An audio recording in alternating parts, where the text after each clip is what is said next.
Leto 1943. godina, Istočni front. Nemačka planira posljednji veliki udar protiv Crvene armije. Cilj: uništiti sovjetske snage kod Kurska i promeniti tok rata na istoku. Na drugoj strani, Sovjeti su znali za planove Nemaca i pripremili najveće utvrđenje u istoriji. Kilometri rovova, mina i bunkera, desetine hiljada vojnika spremnih da brane svaki pedalj zemlje. Bitka kod Kurska nije bila obična borba. Ovo je bila najveća tenkovska bitka u istoriji.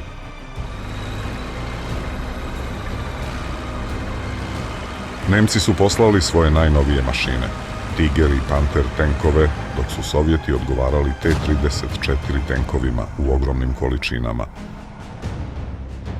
Nebo je bilo prepuno izviđačkih aviona i bombardera, a zemlja se tresla od eksplozija.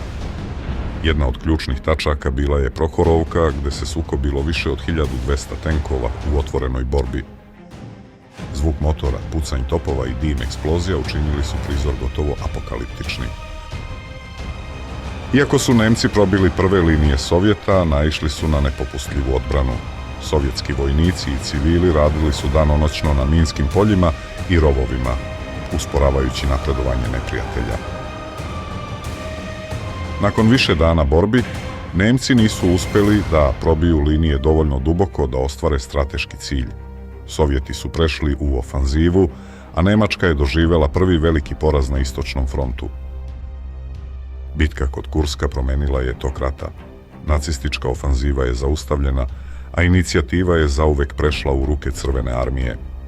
Kursk je pokazao svetu da nema sile koja može slomiti volju sovjetskog vojnika, naroda koji je na svojim plećima izneo najteži teret rata i okrenuo tok istorije.